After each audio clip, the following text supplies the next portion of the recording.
आदरणीय कानडे सर आणि त्यांच्या सगळ्या सहकाऱ्यांच्या वतीनं समाजामध्ये वेगवेगळ्या क्षेत्रामध्ये चांगलं काम करणाऱ्या माणसांच्या पाठीवर कौतुकाची थाप मारावी, भविष्यामध्ये त्यांना चांगलं काम करण्यासाठी प्रेरणा मिळावी या उद्देशानं आणि आईच्या स्मृतीला उजाळा देत असताना एका सुंदर अशा कार्यक्रमाचं आयोजन आपण केलं।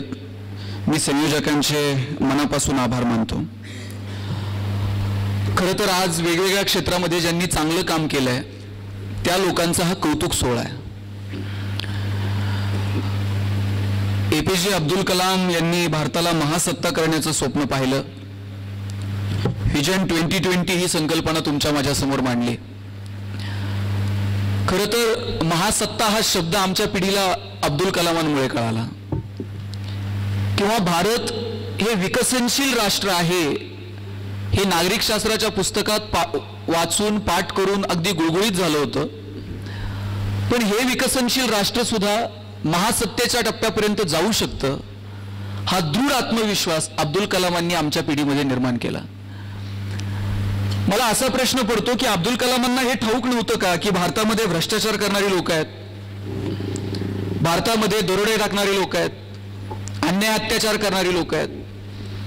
पण हे सगळं असून सुद्धा अब्दुल कलामांची भूमिका होती की यस, आपण महासत्ता होऊ शकतो।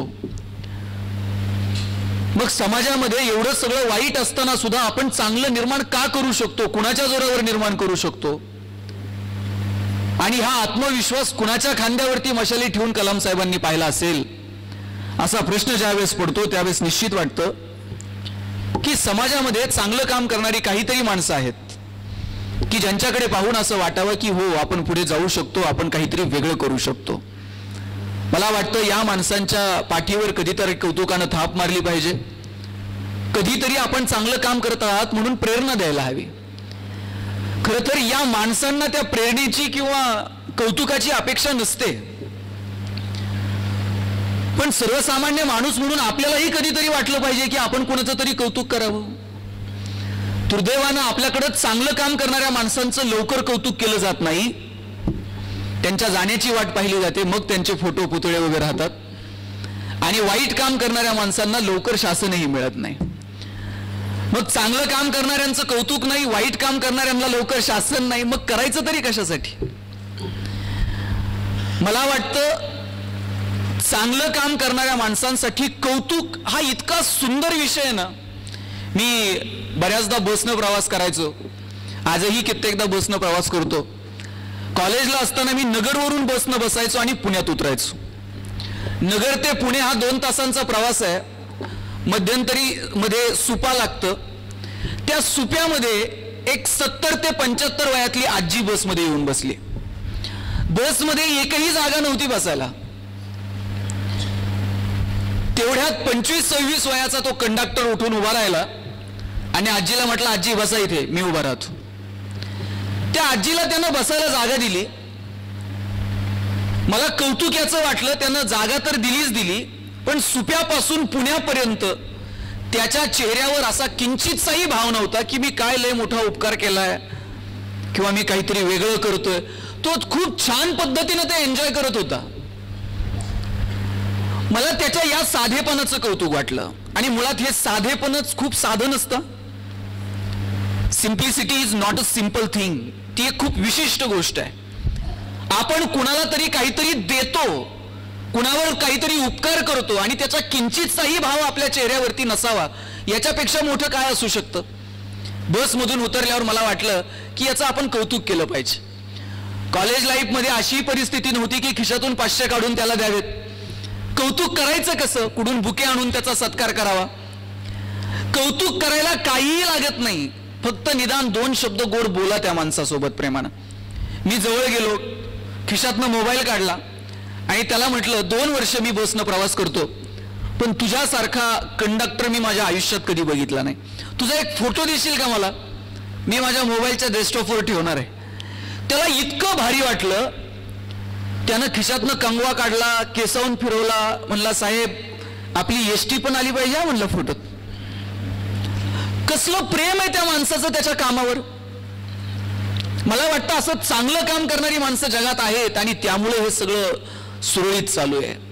असं चांगलं काम करणाऱ्या माणसांना आपण शोधलं पाहिजे, त्यांचं कौतुक केलं पाहिजे.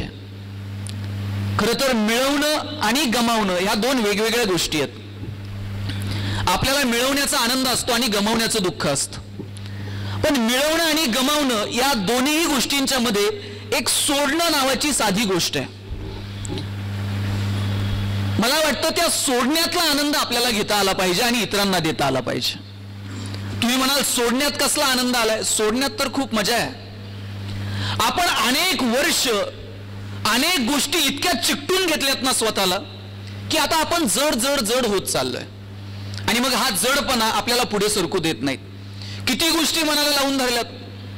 कुणीतरी बोललेलं मनात साचून राहिलंय, कुणीतरी रागवलेलं मनात साचून राहिलंय, कुणीतरी केलेला सन्मान उगाचच अहंकार म्हणून चिटकलाय, कुणीतरी केलेला अपमान आम्हाला पुढे जाऊ देत नाहीये.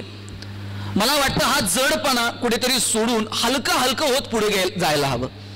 तुम्ही सगळेजण यान पाहिलंय का? यान ज्यावेळेस आकाशात उडतं 1000-1500 टनाचं यान, पण ज्या वेळेस ते ठराविक उंचीवर जातं ना एक एक पार्ट खाली सोडायला लागतं. ते सगळंचा सगळं 1500 टन घेऊन अंतराळात जात नाही. त्याचा एक एक भाग ते खाली सोडतं, हलका हलकं होत जातं आणि एका विशिष्ट पातळीवरती इतकं हलकं होत जातं ते अंतराळात स्टेबल होतं आणि मग इतकं कमालीचं स्टेबल होतं की पृथ्वीचं गुरुत्वाकर्षण पण सुद्धा त्याला मागं खेचू शकत नाही. ही हलकं होण्याची किमया आहे. आपण उगाच जड होत चाललोय. मला वाटतं हा जडपणा, द्वेष, अहंकार, परवा गेले होते पण ननंद नीट बोलली नाही, जावलं सकाळी नीट स्वयंपाक करता येत नाही का, गावाकडे मी कधीच जाणार नाही हो पण भावानं 2 एकर न सांगता गावावर करून घेतली. किती दिवस लावून धरणार आहात? किती दिवस धरून बसणार आहात? सोडून द्या, हलकं व्हा. मला वाटतं जिथं हलकं होण्याची प्रक्रिया सुरू होते ना तिथं सोडण्यातली मजा अनुभवता येते. सोडणं म्हणजे त्याग बीग इतकं महान नाही. त्याग वगैरे हे खूप मोठमोठे शब्द आहेत. सोडण्यात खूप मजा आहे. मी तुम्हाला साधं उदाहरण सांगतोय. दोघं नवरा बायको आपल्या लहान मुलाला घेऊन पिक्चरला गेले. त्या तिकीट घराच्या खिडकीवरती त्यांनी पैसे टेकवले आणि सांगितलं 2 तिकीट द्या. 2 तिकीट घेतले आणि तिकीट काढणारा म्हटलं तुमच्यासोबत हा लहान मुलगा आलाय ना याचं पण तिकीट काढावं लागेल. तो अजून लहान आहे. एसटीत पहा फार गंमत येते. आपल्याला हाफ तिकीट काढायचं असतं.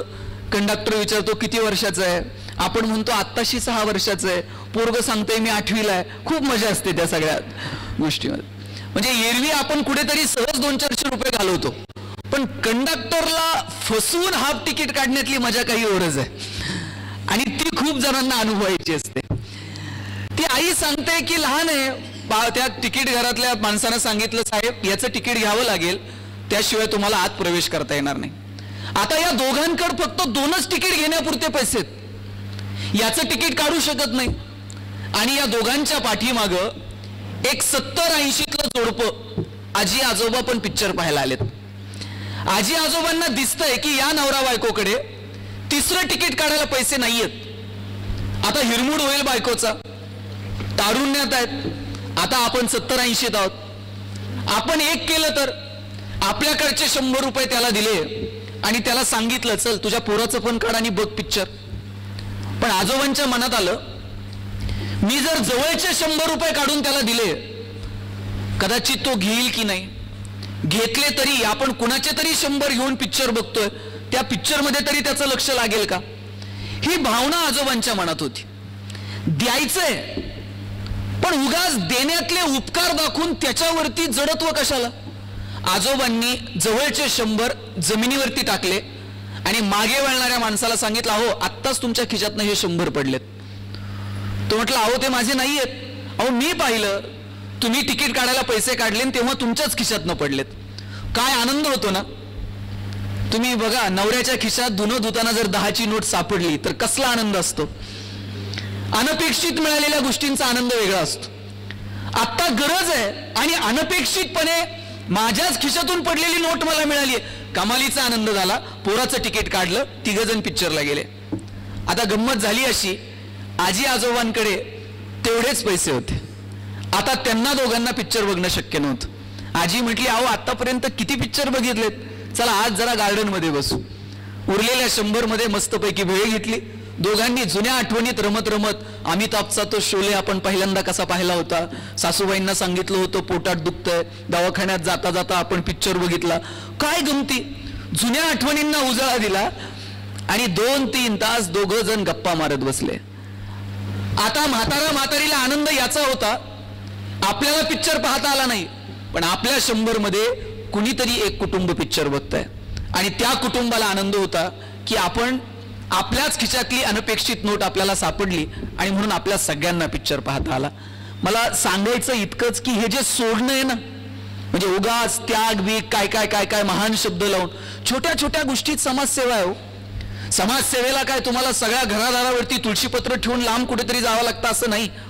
साध्या साध्या गोष्टींमध्ये देता येतं आणि साध्या साध्या गोष्टींमधून आनंद घेता येतो. फक्त हे देण्याची आणि घेण्याची जी गंमत आहे ना, ती आपल्याला अनुभवता आली पाहिजे. विंदा करंदीकरांची किती सुंदर कविता आहे, देणाऱ्यानं देत जावं, घेणाऱ्यानं घेत जावं आणि घेता घेता एक दिवस देणाऱ्याचे हात घ्यावेत. हात घ्यायचे म्हणजे काय करायचं, कोपरापासून तोडून घ्यायचे का, ती देण्याची वृत्ती आत्मसात करा. हिरव्या पिवळ्या डोंगरांकडून हिरवी पिवळी शाल घ्यावी, सह्याद्रीच्या कड्याकडून छातीसाठी ढाल घ्यावी, वेड्या पिशा ढगांकडून वेडेपिसे आकार घ्यावेत, मातीमधल्या प्रश्नासाठी पृथ्वीकडून हुंकार घ्यावेत, उसळलेल्या दर्याकडून पिसळलेली आयाळ घ्यावी आणि शांत वाहणाऱ्या भीमेकडून तुकोबाची माळ घ्यावी. देणाऱ्यानं देत जावं, घेणाऱ्यानं घेत जावं आणि घेता घेता एक दिवस देणाऱ्याचे हात घ्यावेत. ही देण्याची वृत्ती आम्हाला आत्मसात करता येईल का, मला वाटतं याचा विचार करायला हवा. तुमच्या पिढी तर खूप नशीबवान आहे, मला हेवा वाटतो तुमच्या पिढीचा. म्हणजे एकत्र कुटुंबात तुम्ही राहिलात, लहानाचे मोठे झालात. 4 भाऊ जर एका घरात असलेत, एखादा कोणतरी भोळसट असायचा, त्याला फार व्यवहार कळायचा नाही, त्याला लवकर व्यवसाय कळायचा नाही, शेतीतली कामं नीट जमायची नाही, ते फक्त गुरामागे जायचं, कुठेतरी गवत कापून आणायचं, संध्याकाळी धारा काढायचं. पण 4 भावांच्या प्रपंचामध्ये त्याचा पण प्रपंच होऊन गेला की नाही. त्याच्याही पोरांची लग्न तुमच्या पोरांच्या लग्नाबरोबर झाली, त्याच्याही मुलींची शिक्षणं झाली. 4 भावंडांमध्ये एखादा भाऊ सपादून जात होता. मोठा भाऊ होता घरात, कुणीतरी त्याला कारभारी म्हणायचे, त्याला कारभारी पद मिळालं याचा आनंद होता, पण त्यानं किती गोष्टी गमावल्या हो. लहान भावाचं शिक्षण व्हावं म्हणून त्यानं शाळा सोडली, बहिणींची लग्न लवकर करता यावीत म्हणून त्यानं लवकर नोकरी हाताला धरली. घरातला कारभारी ओळखायचा कसा, ज्याची चप्पल फाटलेली तो घरातला कारभारी, घरातल्या सगळ्यांचे कपडे चांगले पण ज्याचे कपडे जुने तो घरातला कारभारी. त्या कारभाऱ्यामध्ये देण्याची वृत्ती होती आणि त्यात त्याला आनंद सापडत होता. लहान भावांनी सुद्धा खूप त्याग केलाय कित्येक ठिकाणी. म्हणजे मोठ्याचे कपडे कित्येक लहान भावांना अल्टर करून वापरावे लागलेत, मोठ्याचीच वह्या पुस्तकं लहान भावांना वापरावी लागलेत, मोठ्या भावाची सायकल आपण पेंट करून कॉलेजला वापरलेली आहे. पण ही देणं घेणं मजा होती या सगळ्या गोष्टींमध्ये, ती मजा आता हरून चालली आहे का.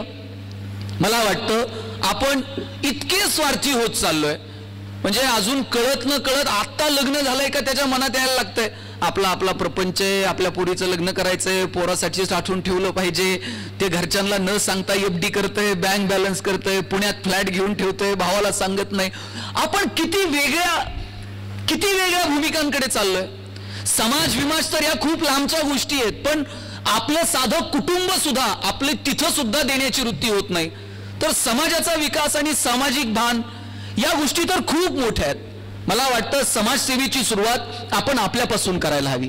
आणि दुर्दैव आहे की भारतामध्ये समाजसेवेला स्कोप आहे. ज्या दिवशी आपला समाजसेवेचा स्कोप संपेल ना, त्या दिवशी आपण खूप सुधारलो असं म्हणावं लागेल. परदेशातली लोक भारतात येऊन समाजसेवा करतात का, कारण तिथं समाजसेवेला त्यांना स्कोप उरला नाही म्हणून ते इथं करतात. म्हणजे आपल्याकडं समाजसेवेला स्कोप असणं ही काय फार मोठी गोष्ट आहे असं नाही. आपला तो समाजसेवेचा स्कोप कमी व्हायला हवा आणि त्याच्यासाठी पहिल्यांदा आपल्याला आपली डेव्हलपमेंट करता येईल का, मला वाटतं याच्यावर विचार करा. इन्फ्रास्ट्रक्चरल डेव्हलपमेंट होईल, तुमच्याकडे अगदी रस्ते गुळगुळीत होतील, पण या सगळ्या गोष्टी विकासाशी निगडीत आहेत असं मला वाटत नाही. विकासाची यंत्रणा मोजणारं समाधान नावाचं एक पॅरामीटर आपल्याकडे असायला हवं आणि त्याच्यावरती आपण विकासाची संकल्पना मोजणार आहोत का, मला वाटतं या दृष्टीने विचार करायला हवा. भौतिक प्रगतीच्या बाबतीत जर तुम्ही बोलायला लागलात तर आपण खूप प्रगती केली आहे. 15 ऑगस्ट 1947ला भारत स्वतंत्र झाला, 50ला गणराज्यांची स्थापना झाली, 56ला राज्यांची विभागणी झाली, 62ला भारतावर आक्रमण झालं, 69 मध्ये बँकांचं राष्ट्रीयकरण झालं, 72 मध्ये घाशीराम कोतवाल नाटक आलं, 75 मध्ये शोले चित्रपट आला, 79 मध्ये मुलींच्या शिक्षणाविषयी ध्येयधोरणं आखली, 82 मध्ये पृथ्वी क्षेपणास्त्राचा विकास झाला, 84 मध्ये मारुती उद्योग समूहाने जगाच्या बाजारपेठेत येऊन नाव केलं, 89 मध्ये 18 वर्षाच्या तरुणाला राजकारणात येता यावं याच्यासाठी प्रयत्न झाले, 91-93 ला व्यापारीकरण स्वीकारलं, 95 ला गॅट करार स्वीकारला, 2000 पर्यंत कम्प्युटरच्या बाबतीत भारत जगाचा बाप झाला, 2005 पर्यंत आमच्या हातात माहितीचा अधिकार आला, 2007 मध्ये महाराष्ट्राची प्रतिभा दिल्लीच्या तख्तावर जाऊन पोहोचली, 2008-2009 पर्यंत प्रत्येकाच्या दारात नॅनो येण्याची स्वप्न आम्ही बघायला लागलो, आमचं यान मंगळावर जाऊन पोहोचलं।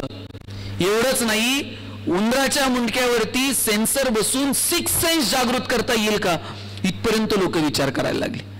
किती प्रगती केली हो, रस्ते सिमेंट कॉन्क्रीटचे झाले, पण दुर्दैवानं त्या रस्त्यावरती आमचं चालणं सुधरू शकलं नाही। आजही संध्याकाळी 7 नंतर निम्म्यांना नीट चालता येत नाही, शासनाला दखल घेऊन 500 मीटर आत जावं लागलं, पण आमचं चालणं सुधरू शकलं नाही। प्रत्येकाच्या हातात मोबाईल आले, पण आमचं बोलणं सुधारलं नाही। हजारो किलोमीटर दूर असणारे चंद्र, सूर्य, ग्रह, तारे दुर्बिणीच्या साह्यानं जवळ करून पाहिले, पण आयुष्यभर शेजारी राहणाऱ्या माणसाबरोबर आमचे प्रेमाचे संबंध मात्र निर्माण होऊ शकले नाही। आम्ही कुठल्या समाज विकासाच्या, आम्ही कुठल्या डेव्हलपमेंटच्या गप्पा मारत आहोत? आम्हाला वाटतं आपल्याकडे नेमकं काय आहे ते आपल्याला शोधावं लागेल।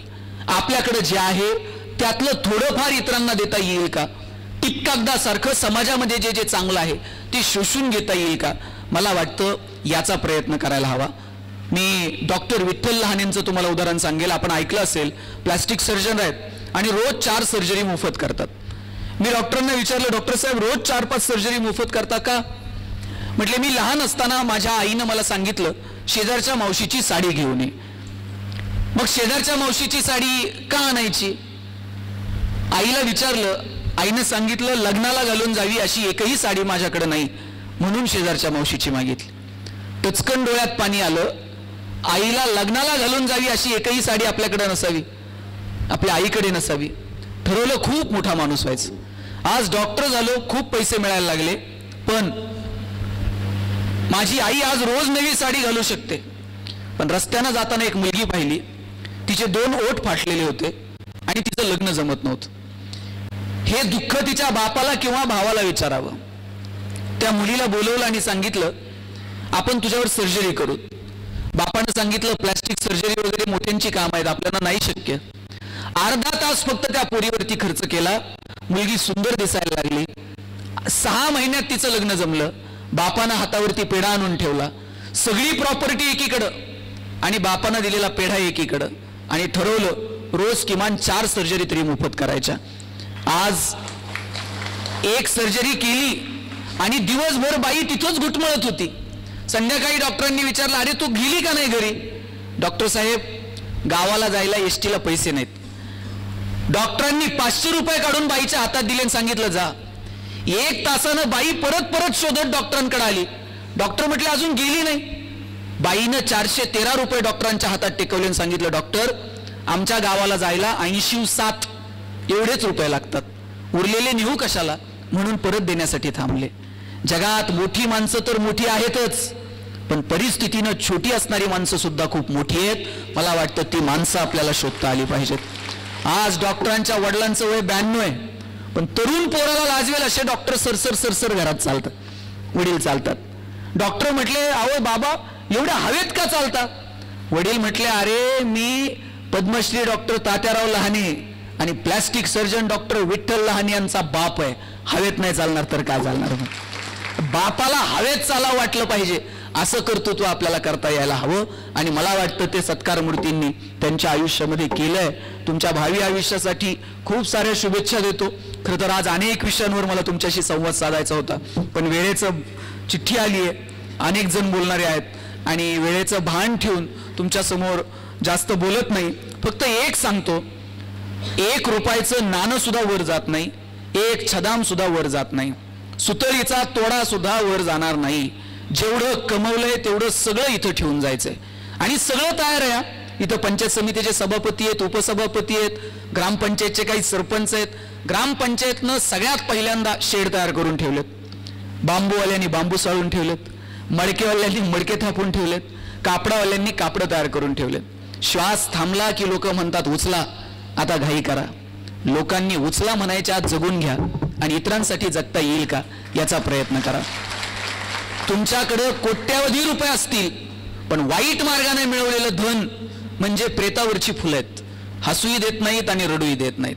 10 साखर कारखान्याचे शेअर्स असतील तुमच्याकडं, पण डॉक्टर सांगतील चमचावर पण खाऊ नका, शुगर वाढली.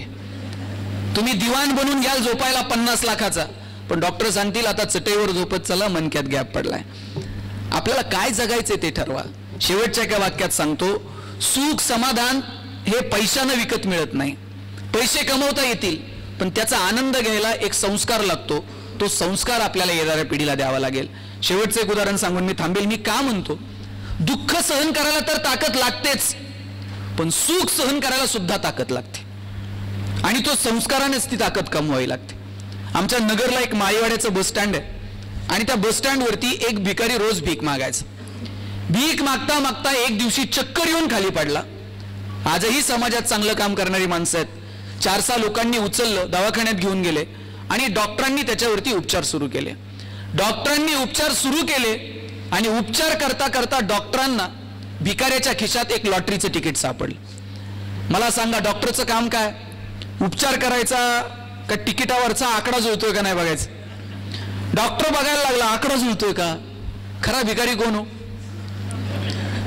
बरं, इकडून तिकडून भिकाऱ्याला 10 कोटीची लॉटरी लागली. डॉक्टरला वाटलं याला जर सांगावं 10 कोटीची लागली तर याला अटॅक यायला बसलाय. सुख सहन करायला ताकद लागते, एकदम झटका 10 कोटीचा शक्य नाही. डॉक्टर म्हटले आपण हळूहळू सांगू. मग डॉक्टर म्हणले, भिकारी साहेब आता आकडा जुळला म्हणल्यावर त्यालाही साहेब म्हणावं लागते. समजा तुम्हाला 1 कोटीची लॉटरी लागली तर? भिकारी म्हणला 1 कोटी भागत नाही म्हणला 1 कोटीत. डॉक्टर म्हणले 1 कोटीला नॉर्मल आहे. आता आकडा वाढून सांगायला हरकत नाही. समजा 2 कोटीची लागली तर? सावेडीला बंगला बांधल म्हणला नगरमध्ये. समजा 3 कोटीची, नगरला थांबतो कोण म्हणला? कोरेगाव पार्क पुणे. म्हणजे 3ला पण नॉर्मल आहे. डॉक्टर म्हटले, भिकारी साहेब समजा 5 कोटीची लागली तर? भारतात कोण थांबतो म्हणला? परदेशात जाऊन सेटल होतो म्हणला 5 कोटीत. आता म्हणले याला खरा आकडा सांगायला हरकत नाही. डॉक्टर म्हणले समजा 10 कोटीची लागली तर? भिकारी म्हणला आपलं 5 मध्येच भागते. समजा 10ची लागलीच तर उरलेले 5 त्याला देईन ज्यांनी पहिल्यांदा बातमी सांगितली. आश्चर्य पुढे हे ऐकून डॉक्टरला अटॅक आला. सुख सहन करायला सुद्धा ताकद लागते, ते एरा गाबळ्याचं काम नाही. ती सुख सहन करायची ताकद परमेश्वर आपणा सगळ्यांना देव अशी अपेक्षा व्यक्त करतो. कानडे साहेब, तुम्ही समाजासाठी जे देतायत हे ब्रह्मांड कुणाचंही उसणं ठेवत नाही. तुम्ही जेवढं समाजाला देता त्याच्या कैक पटीनं हे विश्व तुम्हाला परत करत असतं. हीच प्रेरणा तुमच्यामध्ये चिरंतर राहो अशी प्रार्थना करतो आणि थांबतो. जय हिंद, जय महाराष्ट्र. धन्यवाद शिंदे साहेब. Simplicity is not a simple thing.